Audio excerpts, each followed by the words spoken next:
Oh, god damn.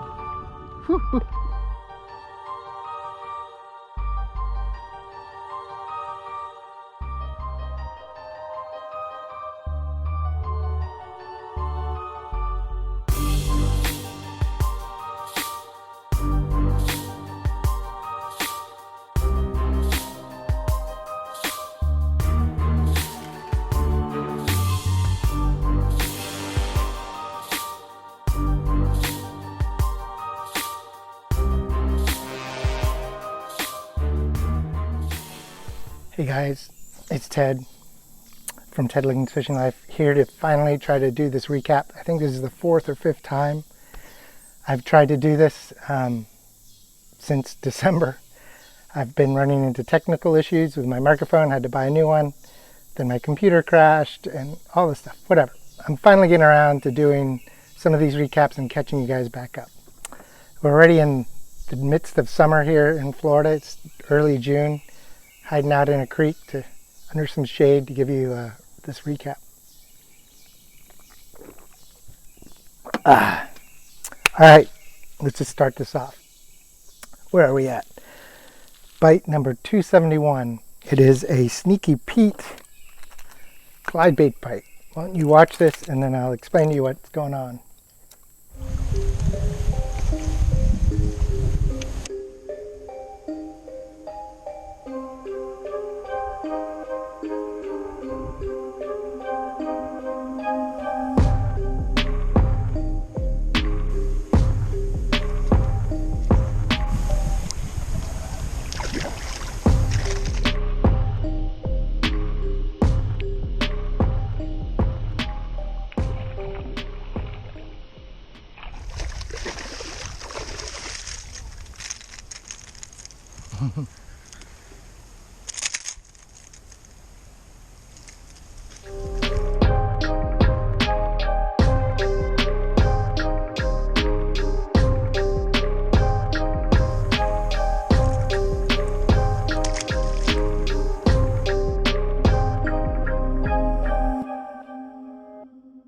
So yeah, if you've watched my videos and these recaps, you know that I have three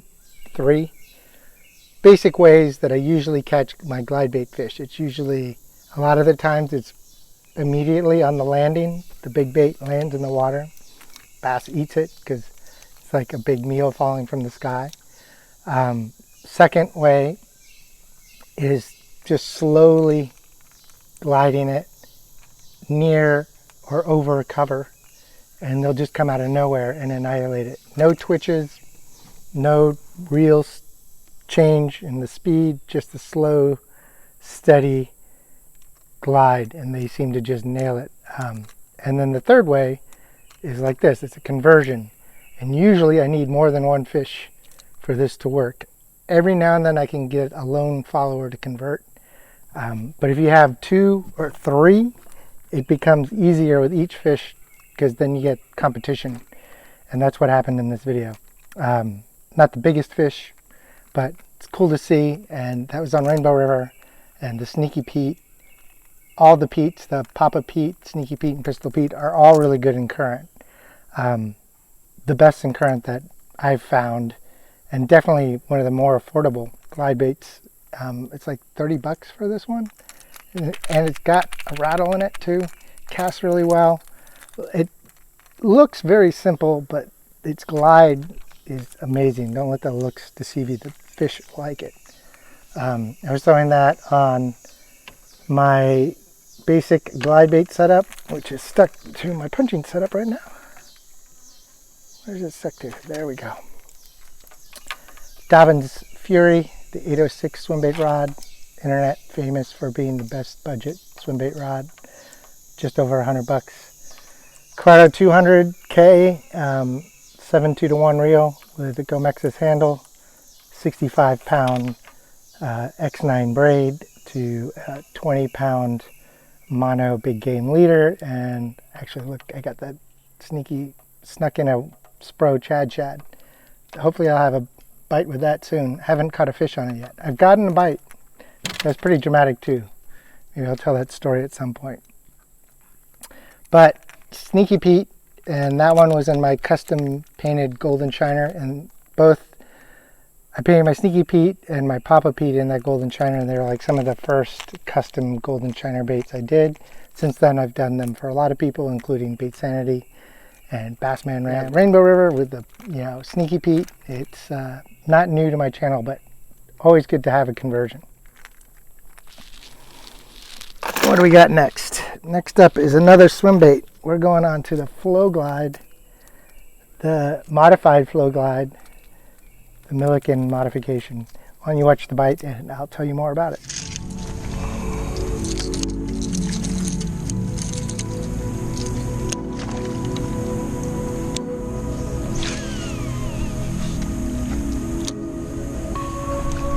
There we go. Got it. First cast. All right. Awesome. That's a good fish.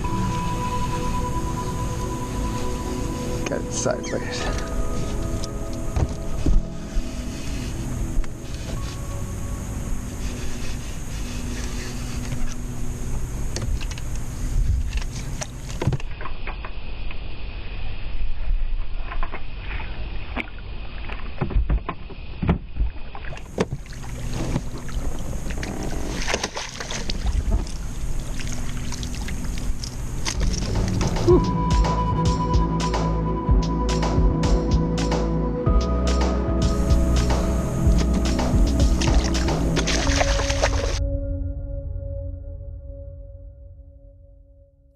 So this is one of several of these shad bites.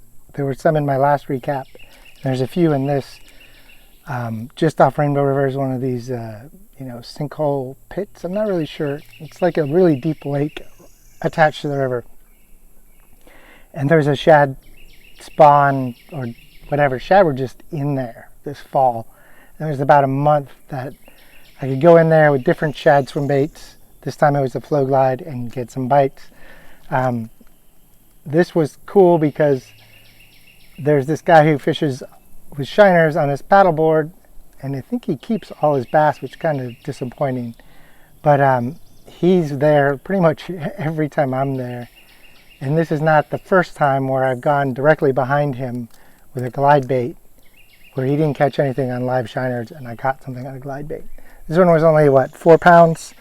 It's not the biggest one that happened that way. There was a 6-pounder that was awesome.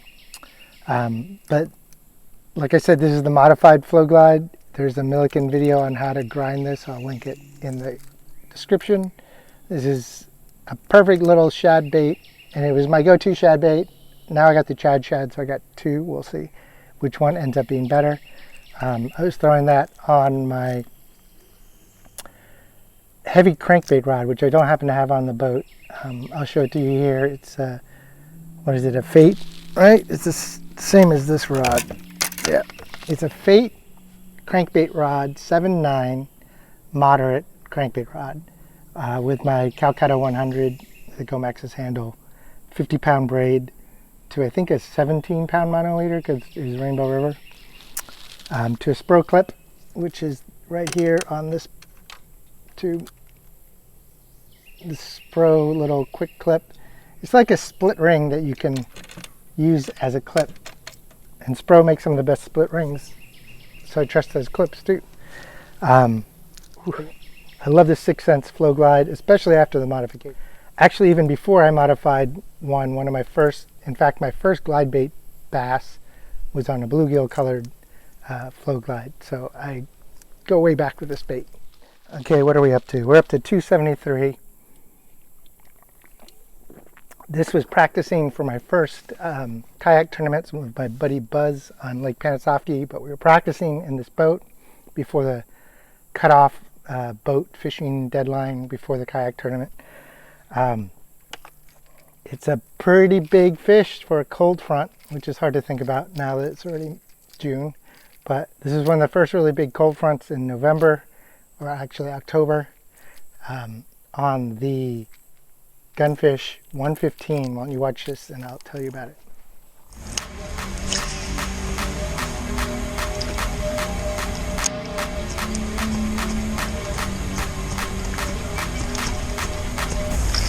Boom. Got one. Top water, good one. That's a good fish. You want some help? No, not yet, but Have a net? I do, but I don't think it's that big. But he's seawall with a top water. Nice.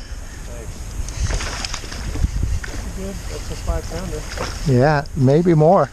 Actually, let me just get down on the sea. Yeah. Wow. Great. You gotta get your picture with this. Oh yeah. That's a 6 maybe. Nice. Look at that thing.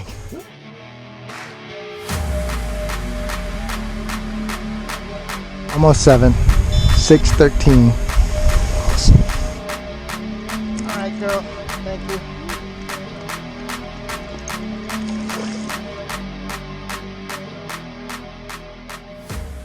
It was 40 degrees that morning. It was probably still in the 50s during that video. But the water temp hadn't dropped very much. So all day I was throwing this since we got there in the morning. It wasn't the only thing I threw, but I was throwing it a lot. There's something about Lake Panisofsky that there's always a good chance of a big topwater fish. And so I just kept picking this thing up. And another thing that comes together is this is my favorite seawall in this entire lake. I love seawalls close to, deeper water, which is 2 to 3 feet here, with some kind of vegetation. Just another thing the bass can push bait up against. So we were approaching that seawall. I chucked this thing out there. It was on my topwater setup, which is right here. The Dobyns Fury 6.6 medium heavy. It's not a topwater rod, but if you watch my videos, you know I use it as my topwater rod with an SLX XT 8:2:1 30-pound X9 braid to 17-pound mono leader with a clip. I used, I think, a decoy clip in that. Either that or the decoy or the owner. It depends on which one was available. I like both of them. I like to use an actual opening clip instead of a slide-on clip for my topwater because some of those poppers and whatnot, you can't get those little slide-on clips onto the eye. The face of the bait's too deep. And the gunfish, I mean, if you watch my channel, you know I love all sizes of gunfish. I have everything from the 117, this is the 115, the second one down. There's a 95, which is the one I use primarily. And then there's a 65, which now that I got BFS, I've been fishing a lot more. It was kind of hard to cast on a bait caster. And I don't always have a spinning rod on the boat, but I always have my BFS rod now. But yeah, I wouldn't give up on it on the topwater that morning and threw to that wall and caught the biggest fish of that trip, pretty much on the topwater. And my friend Buzz was pretty surprised. I was surprised how aggressive that fish was, but there you go. Never underestimate a topwater, especially on clear, shallow grass lakes, even in cold fronts. All right, what are we up to? 274. We are going to talk about the free rig. This is my first fish on the free rig. Since then, I have caught a lot of fish, including some big ones. There it is. Why don't you watch this video and I'll explain to you what a free rig is and why I decided to use it. I took a picture of it when I went to Bass Pro. So Lowrance has the sticky plastic covers. Humminbird has the rubberized ones. Yeah. Easy to get on and off, and they look good. I feel like figuring out the rubber size, selling off-market rubberized covers for the ring is easy. But I mean, I have no idea what production is like on. Got one. Yeah. Free rig. Got one. I don't know what production is like on. Look at that. Good fish, man. Look how black that baby is. But the rig works. Yeah,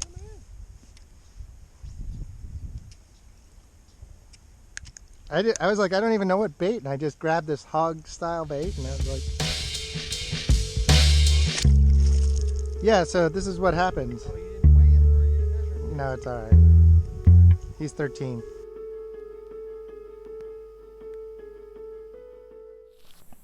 So the free rig is from Japan. I think I first heard about it through the Hookup Tackles videos. It's basically just like an unpegged Texas rig.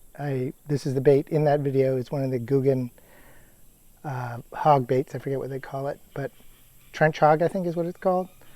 It's my only Guggen bait I like actually, and it's for this particular technique. And I'm using a Fusion 19 worm hook, 3 or 4/0. I believe this is the 4/0. Since that video, I started adding a little bobber stop in front of the knot, and then instead of a bullet weight, it's a round-eyed drop shot weight. So basically, the weight drops and then the bait follows. And it's, like I said, very similar to an unpegged Texas rig, just a different weight. But because that weight shape and the way it hangs on the line, it drops straight down a lot more than a bullet weight. And so I'd been wanting to try it. I thought there might be fish hiding in the edges of this hydrilla. I didn't think it was quite thick enough to punch. And I'd been meaning to try this rig, so I had the weight, put that weight on instead of a bullet weight, and I think third or fourth flip I caught that fish. I've been running it on my medium heavy. I have 2 setups I've been running this on. Both are medium heavy. One is with 30-pound braid to a 17-pound mono-leader. The other one has 50-pound braid to a 20-pound mono-leader. And it's all because this works really well in sparse but really strong grass or pads. And I have caught now a 9-something and an 8-something doing it. And if I hadn't had that 20-pound to 50-pound on that, it's like heavy, medium heavy Dobyns rod. I actually broke it. I'm replacing it. It got broken by a tree. I wouldn't have got those fish. But I usually will run it on the 30-pound braid to the 20-pound leader. I'd say about 80% of the time. But being in Florida, there's quite a few times where I'm in that thick cover. And I like that extra heavy line and leader and not a much heavier rod. Same hook, same weight, same baits. I mess around with the baits a little, but the hog style baits have been my go-to. I need to start messing around with some other stuff. People use swim baits and flukes, and I have a couple beaver style creature baits I like to use, but there'll be more coming up on the free rig. But there you go. That was my first free rig fish ever. It was also that day practicing on Lake Panasoffkee.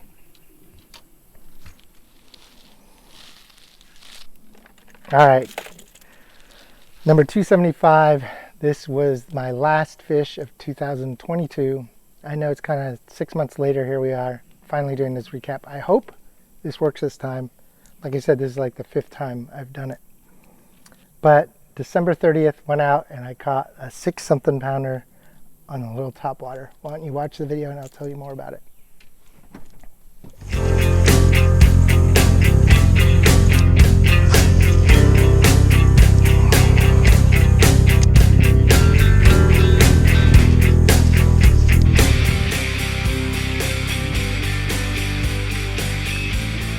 That's a fish on top water, 50-degree water. That was awesome.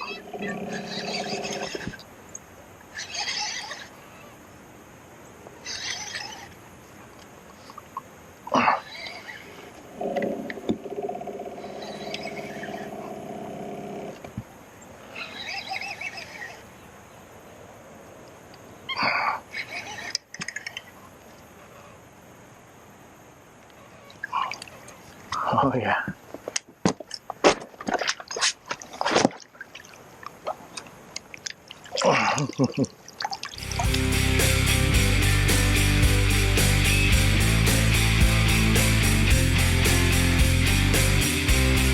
Six-pounder.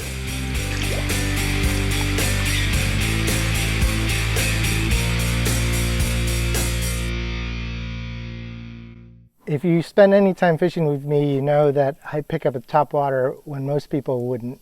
And this is a prime example. It was cold, it was early in the morning, there was still fog lifting, but there's something about sparse hydrilla in deep water. So I was kind of drifting between these clumps of hydrilla in 6 to 8 feet of water. I had lost a big fish maybe 10 minutes earlier on an A-rig, and there was just this pocket that I could see some bait fish kind of fluttering on the surface. So I threw this over there, and nobody had told that bass that in a cold front December morning he wasn't supposed to leap out of the water to eat a topwater, because he sure as hell did. And he ate this little guy, which has become one of my favorite smaller topwaters. It's the Evergreen Shower Blows, or SB.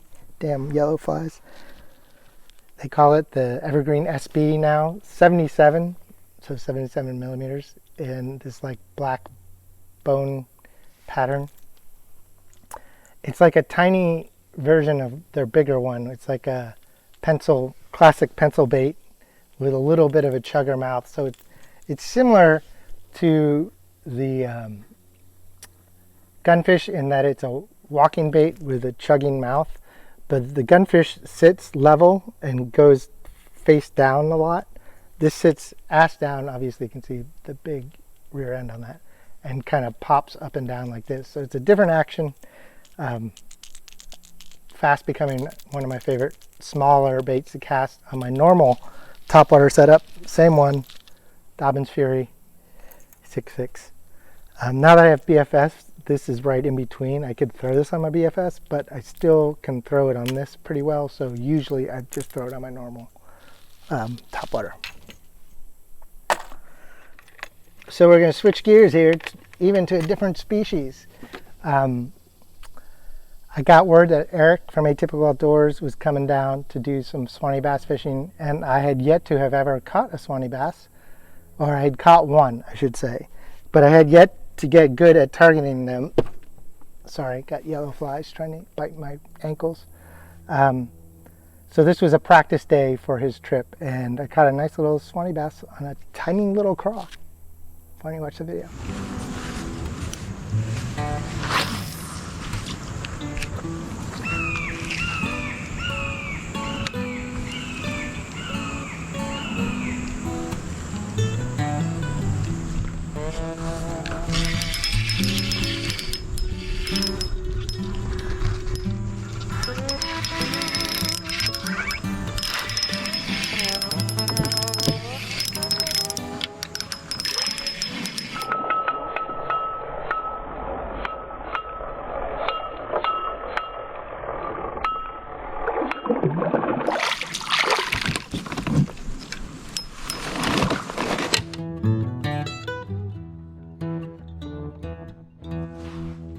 Little Swanee bass.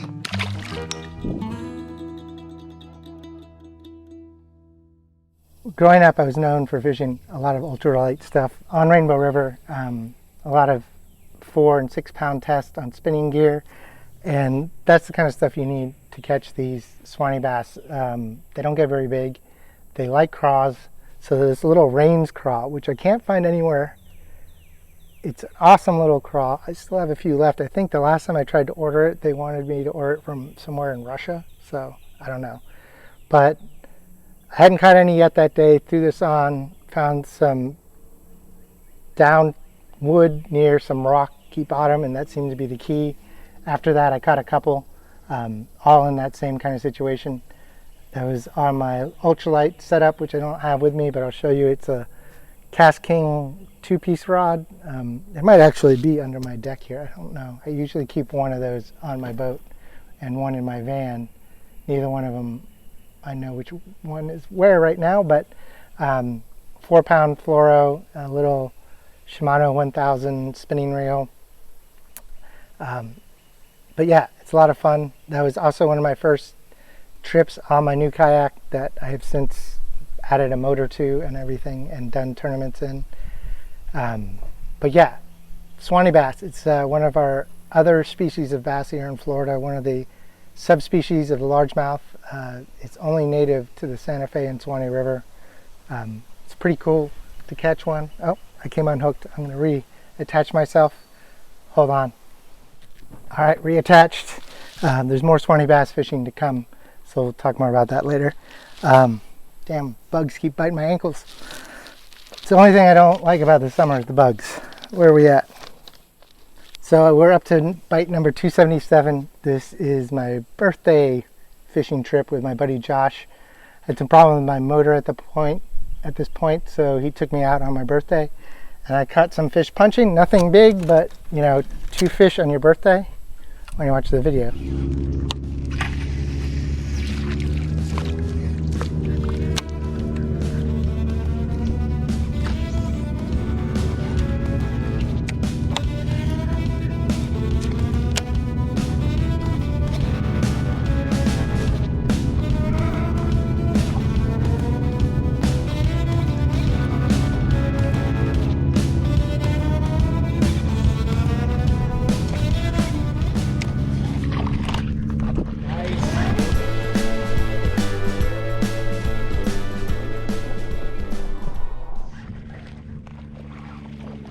Just as I was reeling it out of there. That's a little better. No skunk on my birthday. Look at that little fatty.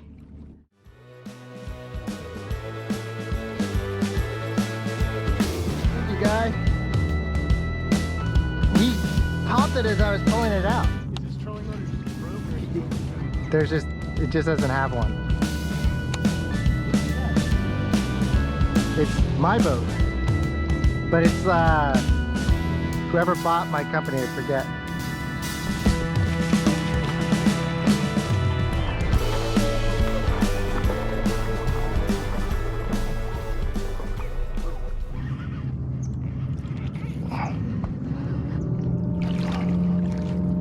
Looks like her twin.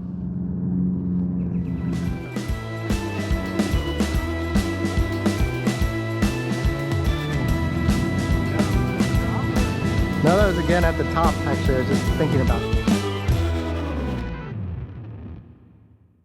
So yeah, Josh took me out on his boat out on Orange Lake. We were bopping around. I knew this one area that I had caught some punching fish, so we went back there.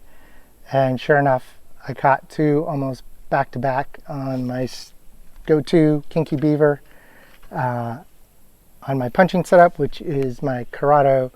This is the older model Corrado rod, 7.7 heavy flipping punching stick.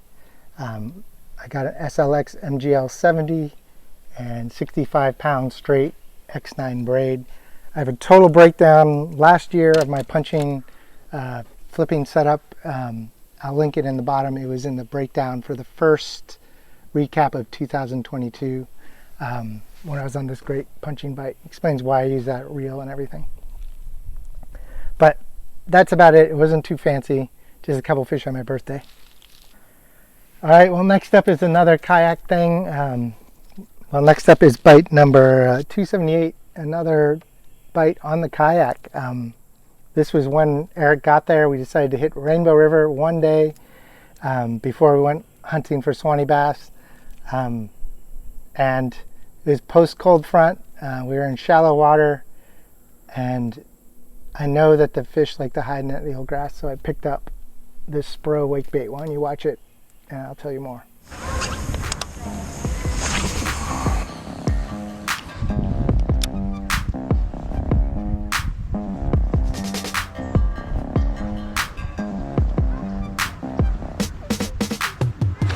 Got one.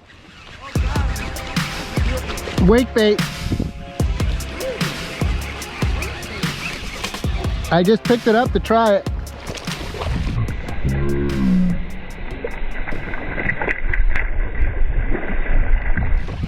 Oh yeah.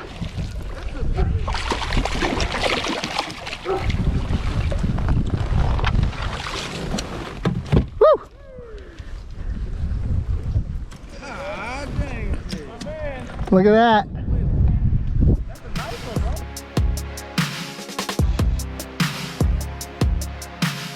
Old You've seen me throw this before.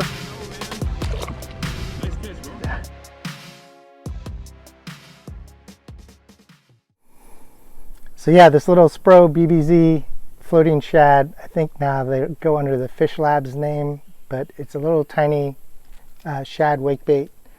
I have two of them, and man, a little darker one and this one. And there's a thing in the mornings or over shallow cover that it's hard to beat this little wake bait sometimes. I was throwing that also on my heavy crankbait rod, my 7.9 Fate with my Calcutta 100 that was in the Flow Glide video that I showed you a little picture again. I just don't have it on the boat today.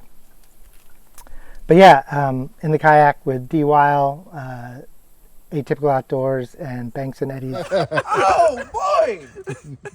Look at all of them. They are big. That's just the beginning. Oh, ain't no way. Why Bro. Pretty clear, right? That is beautiful. What are those? Wait till y'all see it. Bro, That was the first good fish in the boat for all of us that day, was on a little wake.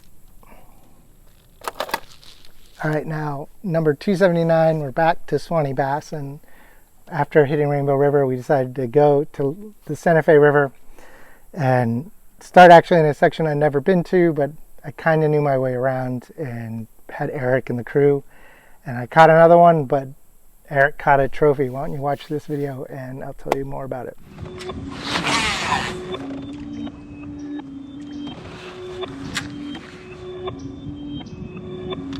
perfect. Got one. Got one.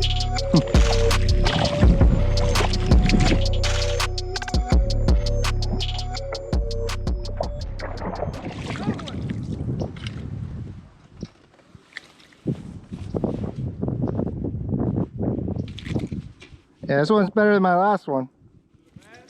Swanee.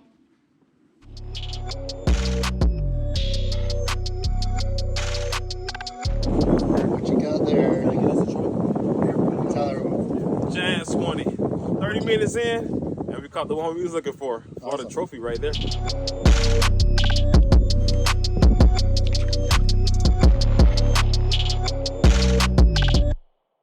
So yeah, the one I caught was on one of my homemade wobble heads and a little tiny yum creature bait.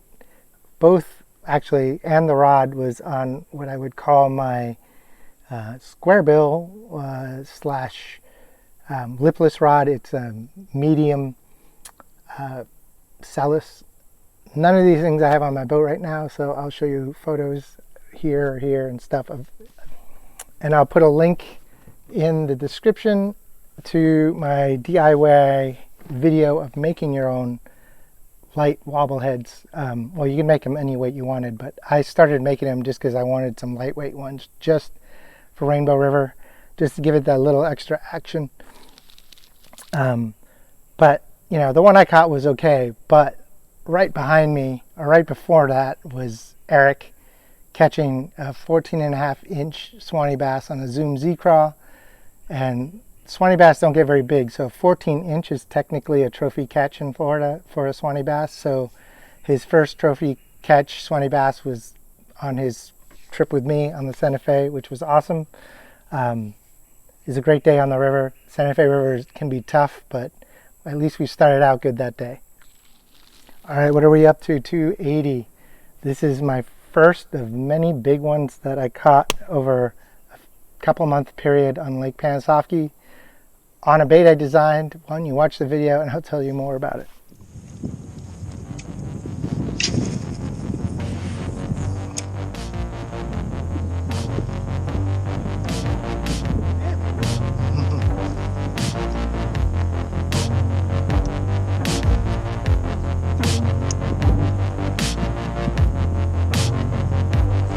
There, that's a big one. That's a big fish. Oh, that's a 10-pounder, man. All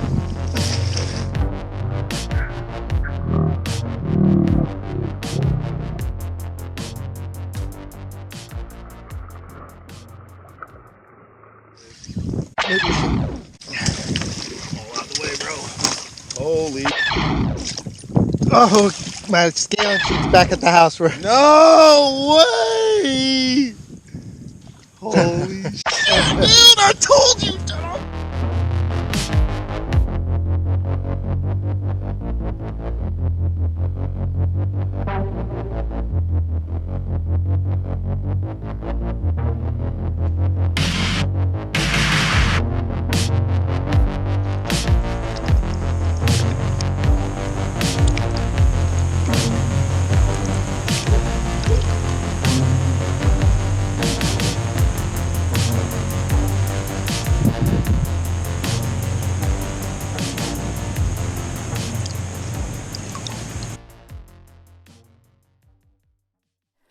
So yeah, how's that? A 9? What was it? 4? It's pretty awesome. And that was on this Pro Point Lures small batch swimmer in my custom golden shiner-ish color that I call it Touch of Bling. This is the 6-inch version. It's almost pretty much not the exact bait, but one of the exact baits like the one out in that video. Had it on a EWG swim bait hook with an underspin. I think it was a VMC. I've since lost that hook, so can't show it to you. I was actually throwing that on my big swim bait setup just because I didn't have the other rod that I might throw that on normally, which is my Corrado 300 on the Dobyns Bull Shad rod, which is 8.3. Was it the 8.0 something? No, the 836 SB. So it's a 6-power heavy. It was super windy, and we'd been bouncing around catching a lot of fish on jerk baits and this and that. On a day when people weren't catching fish, we had over 30 fish that day. And we decided to go back to where I'd caught a couple fish on the spinner bait that were nicer than what we were catching on the jerk bait. I just happened to pick up this with an underspin instead of a spinner bait on that rod. And part of the reason I didn't mind throwing this, well, first of all, it could throw it, is that we were fishing in a combination of sawgrass, eelgrass, and pads. So every inch of where we were was heavy cover, super windy, casting with the wind and pulling it through. And as soon as I set the hook, you can hear that drag slip. That was a big fish. I knew it, and I was just stoked to get it in the boat. Calvin says he knew it because earlier that day he had been kicking my butt because I was trying to fish a tournament with a lure, and he was casting his jerk bait, and he had like 5 fish to me, and I had none. And I was like, "You're kicking my butt," and he's like, "Oh, you're going to catch an 8-pounder in front of me or something." So instead I caught a 9, and I did pick up a jerk bait and catch a bunch of fish too. But Touch of Bling Pro Point Lures, this is coming out on his site at some point as a colorway you can order. We're still refining it. This was the first batch. Since then it's changed a little. We're still working on the color. So look for that. This bait is awesome because it swims a lot like a mag draft, and it's cheaper and it's weedless. So check him out. He's got a bunch of other rad colors. He's out of San Luis Obispo. Super cool guys. Also makes that rat trap that I've caught some big fish on and have some videos on from a year ago. So yeah, Pro Point Lures, small batch, Touch of Bling. If you don't remember, just tell him you want the bait that Ted Lincoln had and he'll make you some. 9-pounder, it was awesome. So that same day, Calvin caught a fish on a mag draft. Why don't you watch the video and I'll tell you what I remember about that bite.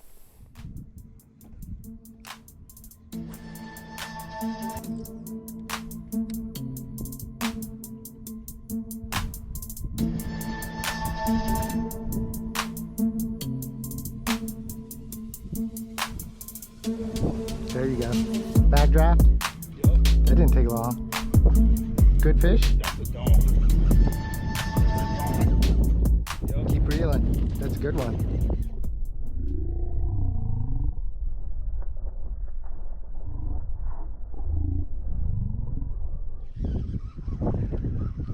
Giving my butt today, man. Well, I mean, I only throw in one bait, so. You got it, or you need help? Bring it over this way. Lift. Come on, buddy. That's a good fish, buddy. Damn, Ted.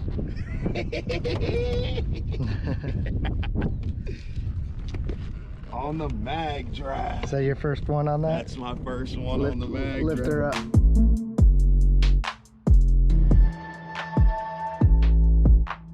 Go ahead.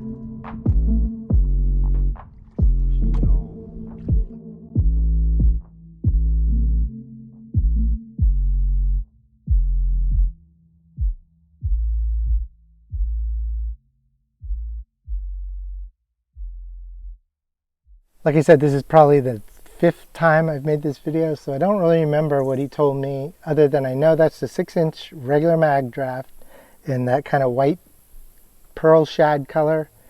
It was not the freestyle. I believe he was throwing that on a heavy SLX rod. I don't remember, but I'll link it down in the description. But it was just cool. It was the nicest fish we caught up until that point. This is the same morning of the day I caught the 9 in the evening on Lake Panosofsky. Definitely the nicest fish we caught in that area where we had been catching a lot on jerkbaits. But yeah, it's always cool to see a buddy catch something on a new bait. And it was a nice fish. So there you go. Calvin's first mag draft bass, like a 4-pounder. So yeah, I was mentioning BFS earlier. This is my first BFS bass, and of course I broke it in with a little gunfish. Why don't you watch the video and we'll talk about it.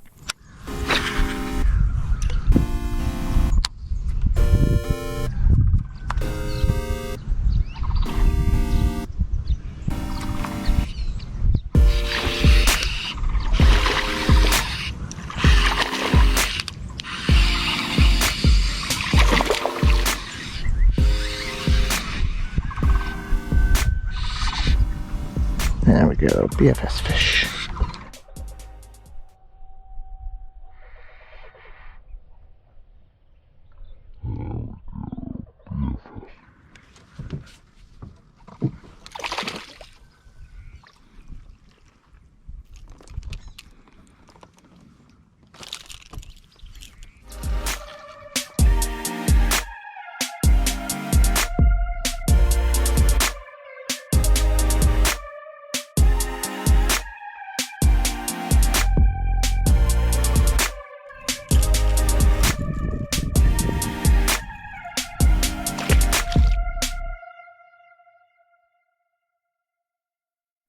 So if you don't know what BFS is, it's bait finesse system. It's basically ultralight bait casting gear. Here it is. I have had to change my rod since that video. That was a Shimano Sellus. Hold on, it's stuck. That was a Shimano Sellus medium light, 7 or 6/8, and I really like the rod, but I broke it on my kayak going under a tree, so I had to replace it, and that rod was not available anymore. So I have a Fate Green. It's their saltwater rod, but it's a medium light and it was on sale. I've only fished with it 2 days. It's pretty sweet. But I have the same reel, which is this Kastking Zephyr, which is like an entry level version of BFS. The spool, if there weren't any line on it, is super shallow and super light, and I have 10-pound braid on there to a 10-pound leader. I was running a 6-pound leader, I think, in that video, but after I lost a 6 or 7-pounder because the leader broke, I switched to a 10-pound leader, you know. But yeah, BFS is awesome. It lets you cast tiny baits like this little tiny gunfish 65, which I could never cast on my topwater setup, not accurately at least, or against the wind. And so I would have to throw it on spinning gear, and I don't always have the spinning rod on my boat. But now I always have this, and it throws little jerk baits. There's a bunch of the videos with this coming up. It actually just helped me win this kayak tournament. That video is coming out soon of a fish I caught on this. But check it out, BFS. Taco Basson's been talking all about it. It's a big thing in Japan. It's just really cool. Oh, and the drag has a clicker, like a spinning reel. So it's kind of cool. I plan on upgrading reels soon. Nothing wrong with this reel, but now that it's actually playing into my tournament fishing on the kayak especially, I want to have a slightly higher end quality stuff that will hold up. But I'm going to keep running this Kastking. It's the first Kastking reel I've ever owned, actually, even after all that time with Mikey.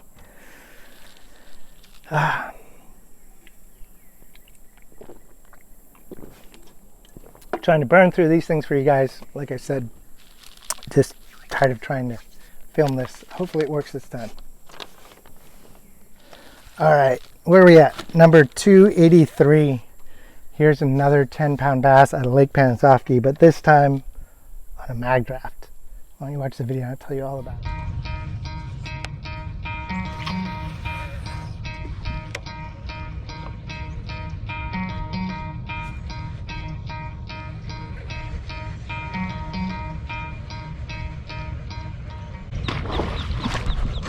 There we go.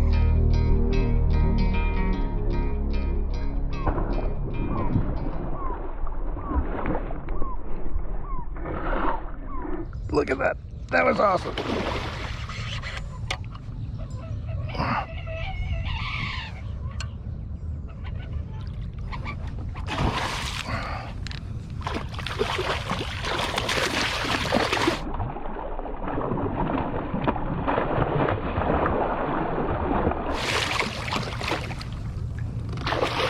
That is a big fish.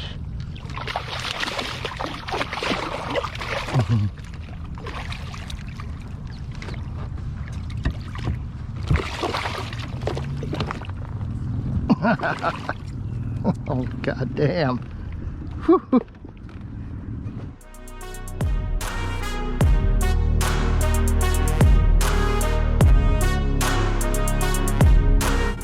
There you go.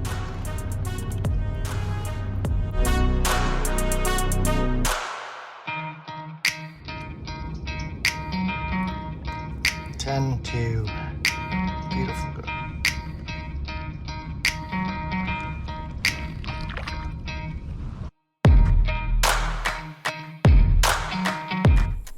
So yeah, I had just picked up this mag draft from 44 Tackle the day before. It's in rainbow trout color, I think. I don't know, it looked good. It's a little darker color. It's an 8-inch. I had changed the hook out to ST36, I think that's a number 2. Yeah, and I had lost a really big bass near this area earlier, or the night before, and actually I think it's the next bite is the video from the night before where I caught a 6-pounder, and I'll tell you the funny thing about that. But I was throwing that on my regular swimbait rod. Even though it's a soft bait, it has a treble hook, so the 806 works perfect. I wouldn't throw the 10-inch on it, but the 8-inch works great. 6-inch too. Damn moss. Stuff sticks to everything. But yeah, it was my first fish on the 8-inch mag draft, and it was a freaking another 10-pounder, or a 10-pounder on Lake Panisofsky. It's hard to beat. It's kind of funny, I caught one fish on this thing and now I'm going to retire it. I put all my trophy bass catching baits on the stump of fame in my little display cabinet. I'll show you at the end me putting a few baits from this video on that stump.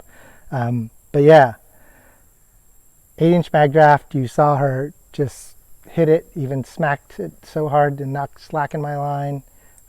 Did the classic tail walk right in front of the kayak. I had just got that trolling motor working. It's basically a combination of 3 old broken trolling motors. Frankensteined it together to get one working. I at that point had done one kayak tournament, and I was like the one of 2 people out of like 70 something people that only had a paddle. Everyone else had a pedal drive or a trolling motor. So I knew that I could probably get one working from, damn yellow flies, get one working from the ones I had in parts that somebody had given me that I had never gotten around to trying to fix. And sure enough, I did. All I had to do was order a remote, got it working. But yeah, that mag draft is a special bait. I'm convinced now. Everyone says it. but until you see it in your own eyes, it's hard to believe how good this bait is. 10-2. That was my second 10-pounder of my life. It's not the last one of even this year so far, but we'll get to that later. Not in this video. Well, maybe one in this video, but yeah, it was awesome. Next up is bite number 284, which is a big spinnerbait bass that I caught the night before I caught the 10-pounder in the same area. Why don't you watch the video?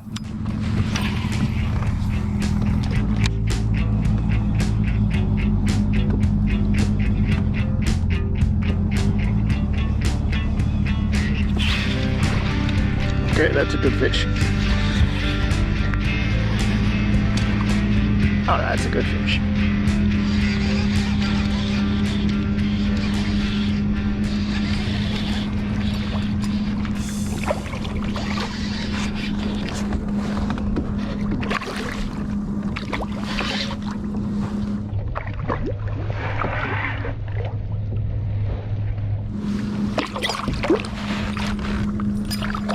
Oh, dude.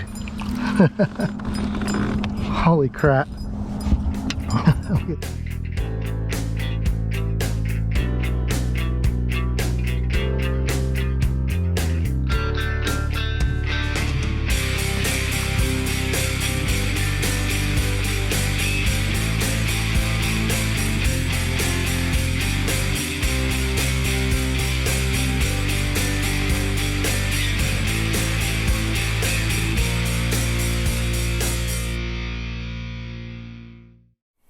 So here's the spinnerbait. It's this Picasso Invisowire. It's got a different swim bait on it now. The one that was on there got ripped off, but it's a big bait, big blades, big willows. I believe Aaron Martin designed this, and I was throwing a War Eagle before that fish and hooked probably a 10-pounder that almost broke this. It straightened out the spinnerbait, pretty much broke it, and came off at the kayak. This is the only other swim bait or spinnerbait I had in the kayak that day, so tied it on. It was the evening. I had just got that trolling motor working, so I was just out for a little test. Lake Penasofkee again, and I threw this towards the bank, and that fish nailed it. That was on the same medium heavy that my free rig is on. 7.2 SLX. Medium heavy, fast action, with an SLX 8.2-to-1 reel, 30-pound braid to 17-pound mono leader, and that fish nailed it. And I mean, it was awesome. But the crazy thing is, the 10-pounder from the video before, if I had just sat in that same spot that I had cast to catch that fish and turned around, that was the cast I made the next morning to catch the 10-pounder. So they were within 30 feet of each other. It was just crazy. That whole section, there was a good part of the lake that for several months was just where I could go catch an 8, 9, or 10-pounder, it seemed like. Amazing lake. It needs a little rain. It's starting to get shallow. Hopefully a lot of our lakes do. We need some rain here in Florida. Our spring was not wet. I guess it's an El Nino year, but we'll see. But yeah, the big spinnerbait occasionally is key. This bait's cool because it has the hardened Invisowire, which is thin, so it makes these big blades vibrate even more. Super high quality swivels and blades. This is probably the nicest quality spinnerbait I own, period. And I need to get more of them because I only have the one. And usually I'm fishing this deep. Like if I'm fishing hydrilla lines or near the edge of grass and more than 8 feet, that's usually when I throw this big spinnerbait. But like I said, I just broken a spinnerbait on a giant, and this is the only other spinnerbait I had in my kayak box. So I threw it and it paid off. A nice 6-pounder, which cued me in to going back and catching the 10-pounder the next morning. So gotta thank Picasso spinnerbait for that. So now we're up to number 285. And I was back to Lake Panasoffkee, this time with my buddy Justin, who you guys have seen in other videos. He caught his PB last year with me, which he also caught his PB from years ago with me in the 90s. There was one in between, I think. Another 10-pounder out of Lake Panasoffkee, but this was on a topwater. Why don't you watch the video and I'll break it down.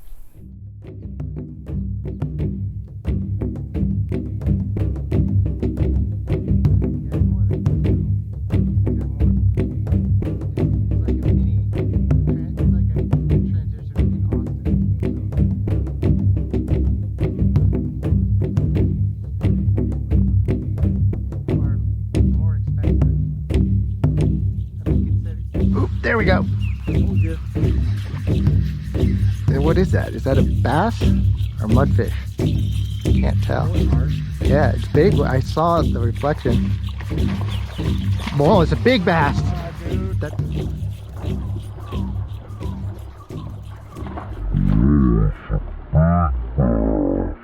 That's another 10-pounder, dude.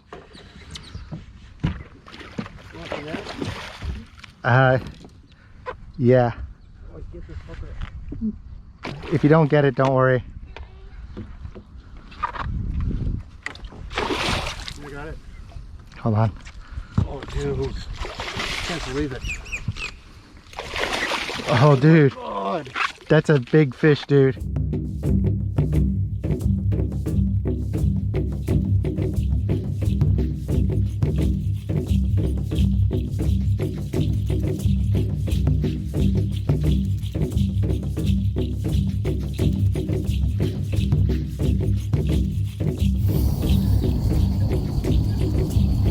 Another 10-pounder today. Second one this year. Good thing I told you where to cast, Ted. I stole Justin's fish with his permission. All right, girl.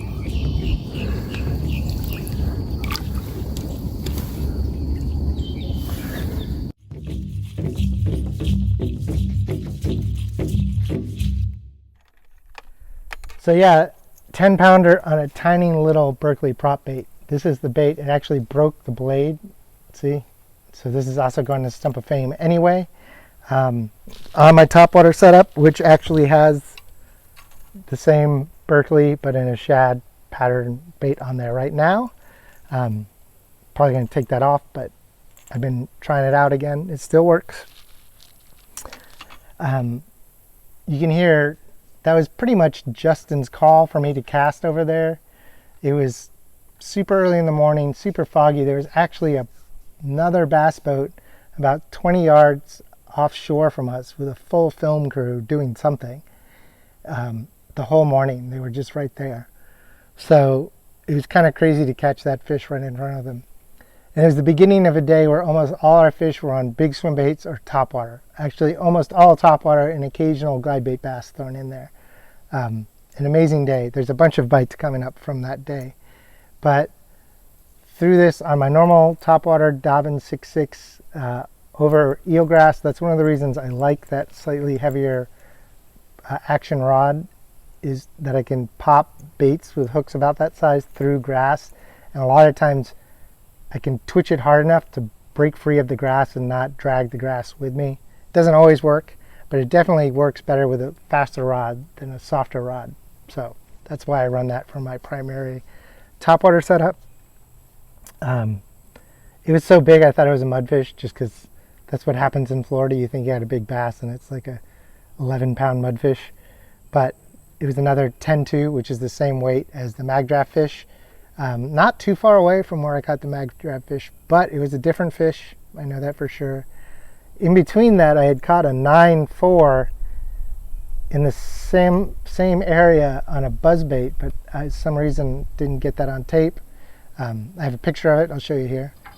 So that's 2 9s and 2 10s in 2 months out of Lake Panasoffkee this winter, spring.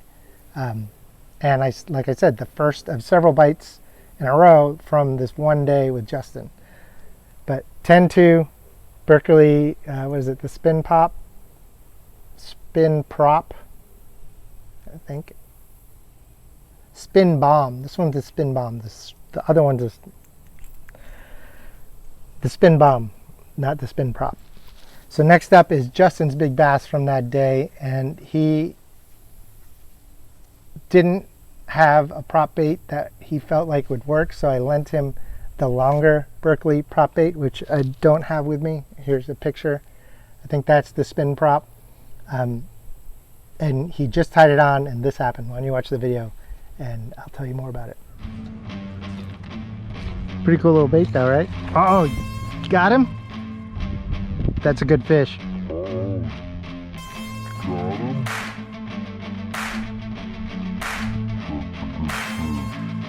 That's a good fish. That's another 10-pounder, dude.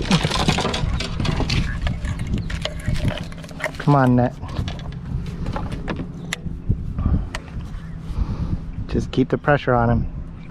Let him surge, let him surge. Use the rod.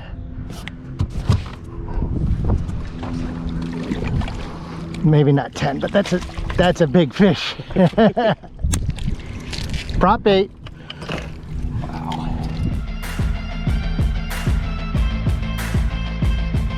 All right, and that's your warm up. See the tail? Yeah.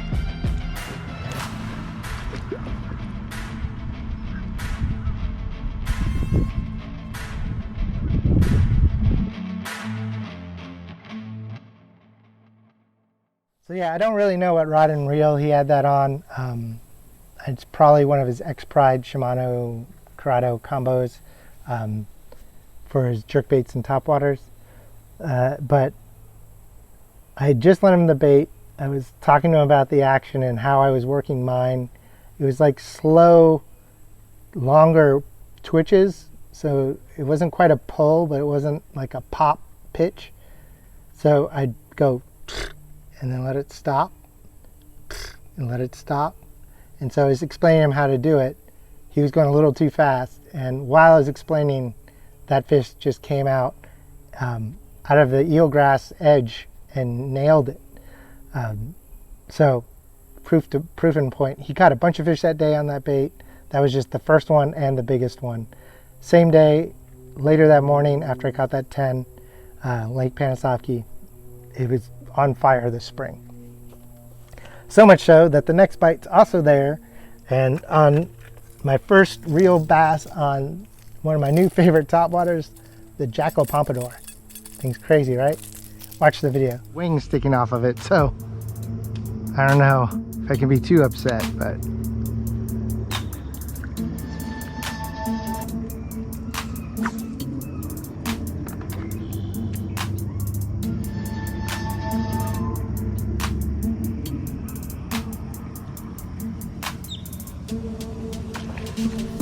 I saw that one coming. That's a good one.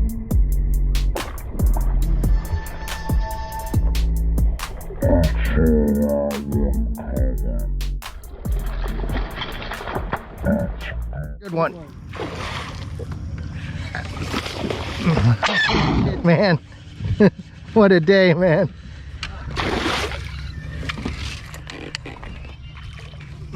You're good. You stay right there.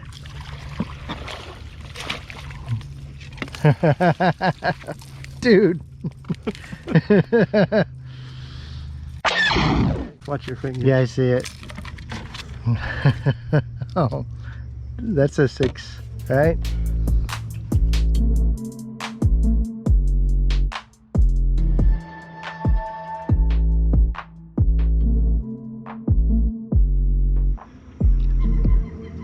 Sorry, girl, I'll ruin your day, your evening. You already got a big old welt on your lip. There she goes.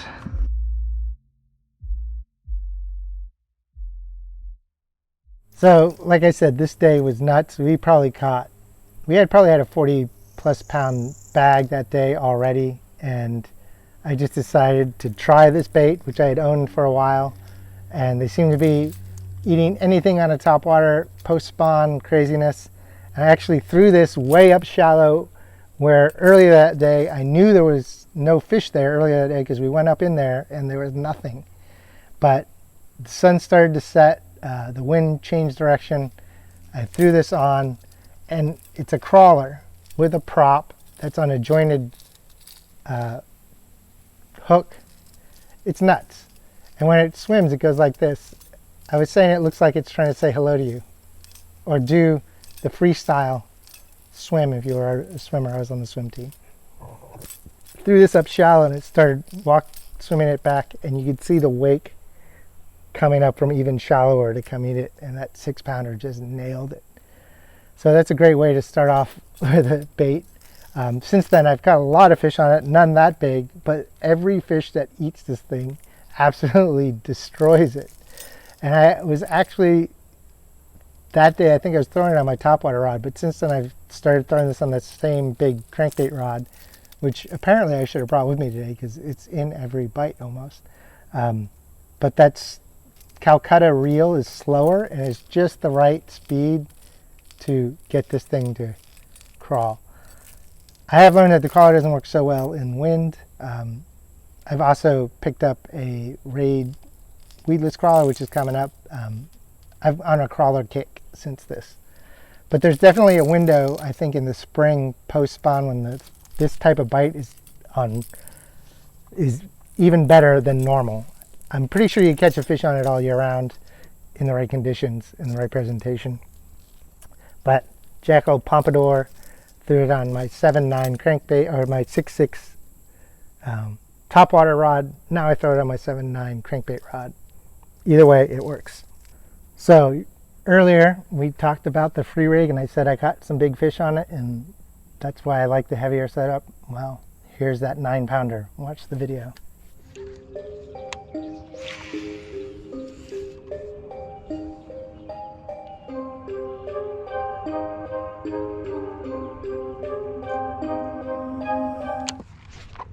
Oh, that's a good fish. Nice. That's pull and drag. Yeah.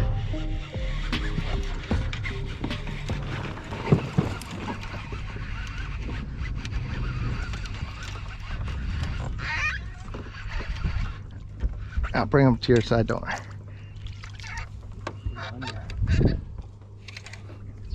All I see is mud. Okay. Ooh.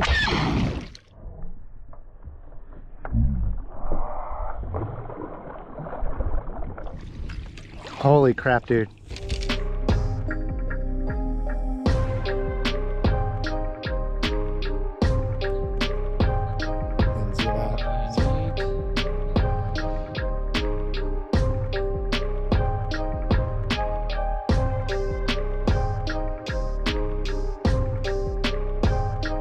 That's a healthy fish.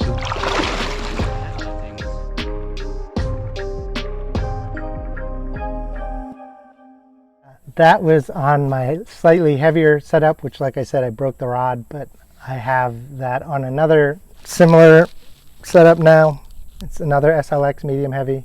Just that one has 50-pound braid. This is my 30-pound braid setup. And that was the 20-pound mono leader. I didn't say the weight. I think I was running the same 1/8 ounce tungsten round-eyed drop shot weight, which is the key. You can't use the slip-on cinch style eyes. And tungsten, just smaller, it falls through. I like the cylinder style one. It seems to just go through the holes and cover really well. And I just pitched between some grass and pads, and that was in like 6 or 7 feet of water. So that weight drops and then that creature bait just follows behind. That was actually the man bear pig, which is also a great bait. I'm just out of them because I caught so many big fish on them. And Gary hasn't restocked in the color I like at Gary's Tackle Box, but I'm sure he will soon. But it's also another creature bait. But yeah, 9-pounder on the free rig. I was convinced at that point. It was awesome. I was out with my buddy Michael on his John boat. Next up is another crawler, but this is a weedless crawler. It's actually, just ordered some new ones. This is the Raid Japan Micro Dodge Big. Why don't you watch the video and I'll just tell you more about it.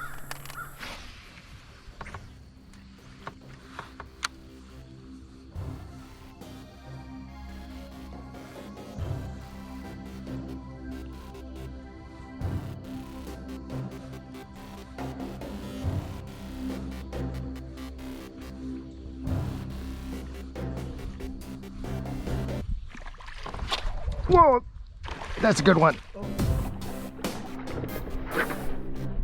Whoa. Yeah, I got it though. Sure. I think. I was like, look at I got it down there, but I can hand him if you want. I got it. I'm gonna come back there though. I was like, there's Right grass. through the pads? Grass and pads right there. That's a good fish, man. That's a very good fish. Shit. That's a giant, dude. Look at that. That's like a 7, maybe.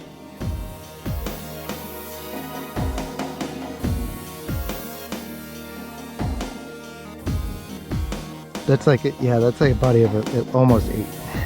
4. All right, girl. Thanks for being my first nice micro dodge fish. Second one ever. Like I said, I definitely became hooked on the crawlers, and I saw this video of the Hookup Tackle talking about these Raid weedless crawlers. Here it is. I still have the ones in that video. They last a really long time. It's kind of an elastomer plastic. They're just in my kayak box, the one from that video, and I just ordered some more, and one in this bluegill color. You basically rig it up with a 4 or 5/0 EWG Superline hook. I used the Fusion 19 and also the Gamakatsu Jungle. I 2 come in a pack, so I've rigged it twice now. I was supposed to be fishing that Explorer Gill tournament again, but I kept getting distracted by this bait and catching big fish, and that 6-pounder that was out on Little Orange on Buddy Michael after the 9-pounder day. I don't know, he just ate it. This bait works great. I've been throwing this one on the frog rod. I just ordered the smaller one, which I'll probably throw on just a medium heavy. But yeah, I'll report back on the small one. But yeah, the Raid Japan Micro Dodge Big Weedless Crawler. The little wings come out, and you can use it as a walking bait, but it doesn't work that much better than other baits walking, so I pretty much only throw it crawling. It's badass. Check it out. Throw it on frog gear. My frog rod. I changed my frog rod, so I should tell you about it. Here it is. I switched to a Shimano Claris extra heavy 7.2. Same, and then I moved up to SLX XT. I was running basically, I had an SLX heavy, an SLX reel, and then I had the Dobyns Maverick, which was the rod I was using as a free rig rod, which was a heavy, but Dobyns was it was a little too moderate. It was perfect for that 50-pound braid for jigs and stuff till I broke it on a tree. But this Claris I've liked a lot. It's awesome frog rod. Got the mountain bike style grip that I think the Intenza has, like 2 steps above. This is like a $90 rod, and it's like legit like the nicest frog rod I've owned. And I think that's the first bite, that video that I have catching a fish on this rod. There's more coming. I've got a lot of fish on it since then. Frog setup is one of those things that I have a dedicated rod. It does nothing else. Like my topwater rod, I can do some other things with it, and like a lot of the other rods. My punching rod, I can't do anything but punch. But punching and frog were the first like 2 dedicated setups. Around 50-pound X9 Berkeley braid straight, even with the Micro Dodge, that was the same thing I was throwing. Since I was throwing it where I threw frogs and I had a Superline hook on it, I figured I'd throw it on my frog setup, and it worked, cast well. So there you go, Micro Dodge big. The Micro Dodge small is that small, or regular is the smaller one.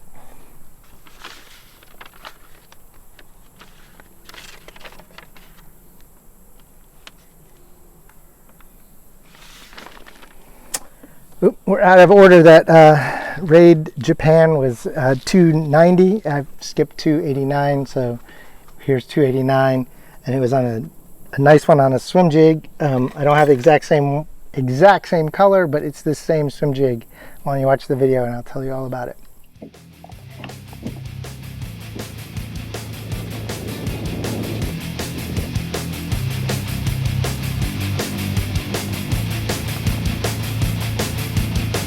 Oh, that's a good fish.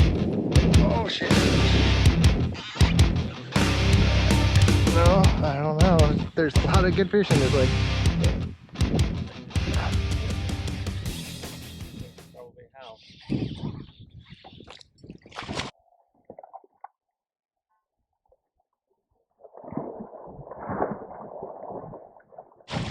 I need that net. I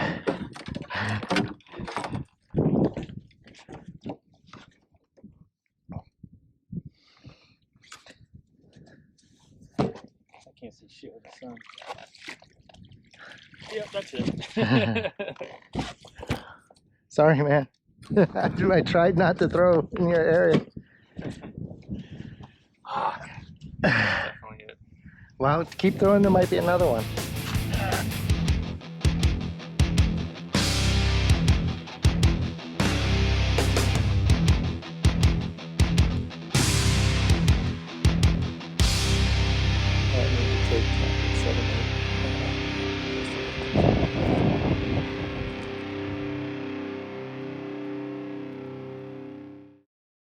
So this is the greenfish gaff swim jig, and the one in that video was in the 44 gold, which is the custom golden shiner color for 44 tackle.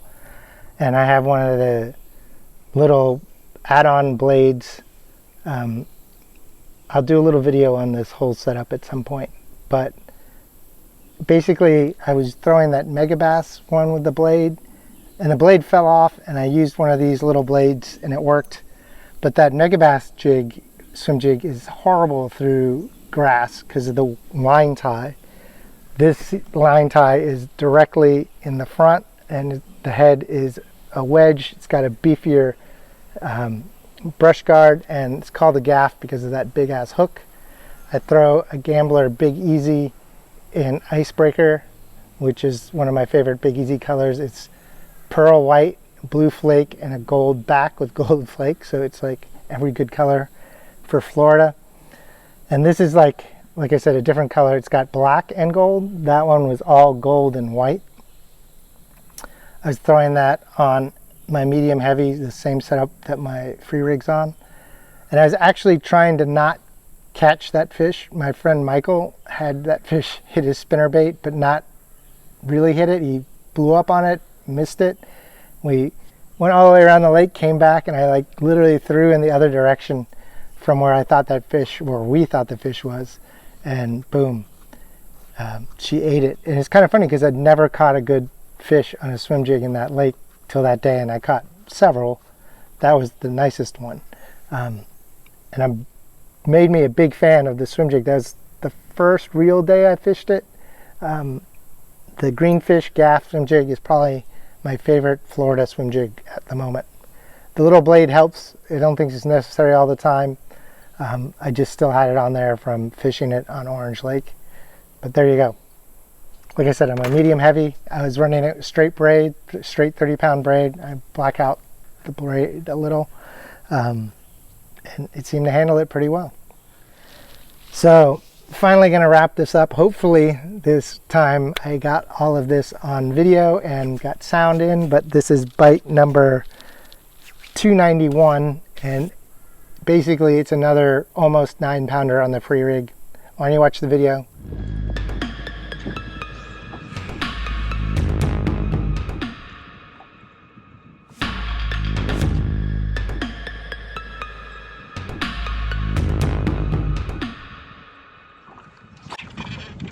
Uh-oh.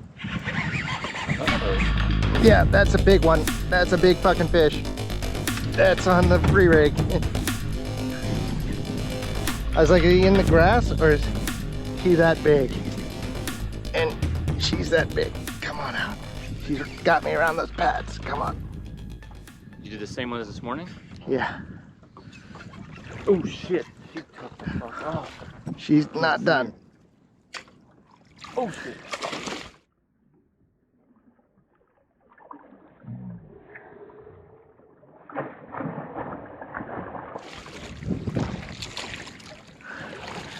Holy fucking shit, dude. Dude, that is bigger. That's bigger. You fucking dog. You gotta put a again. we're rigging you up one of these next, okay?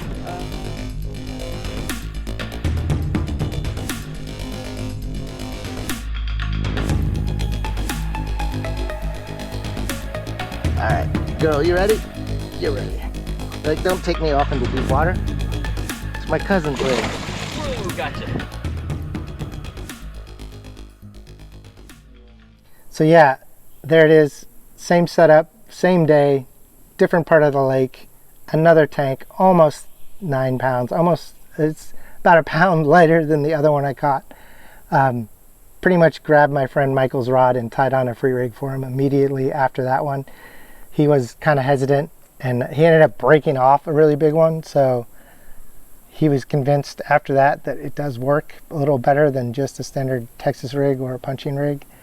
It's the exact same rod and reel from the other one, so I'm not going to go all into it. It was just another awesome fish, and I think that has, at that point, had put me at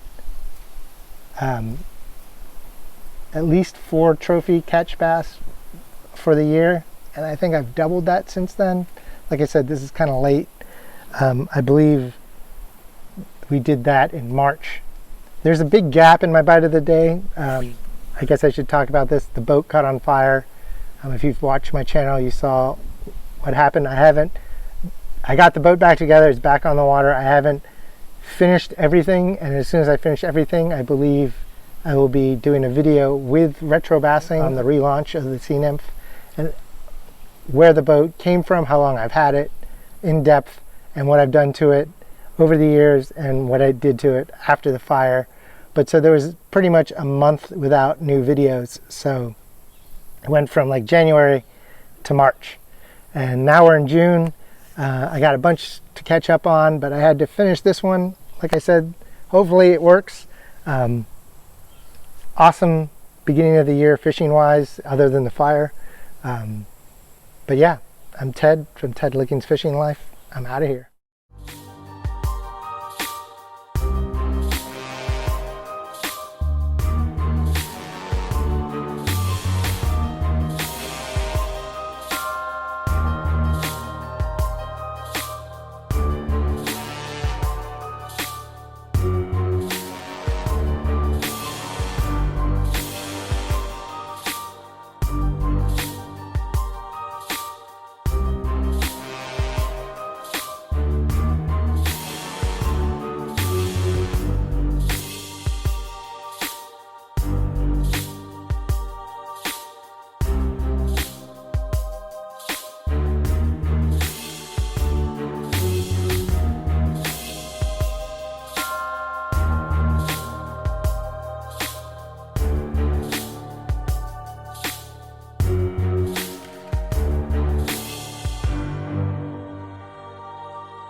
The adventure begins. We're gonna go save some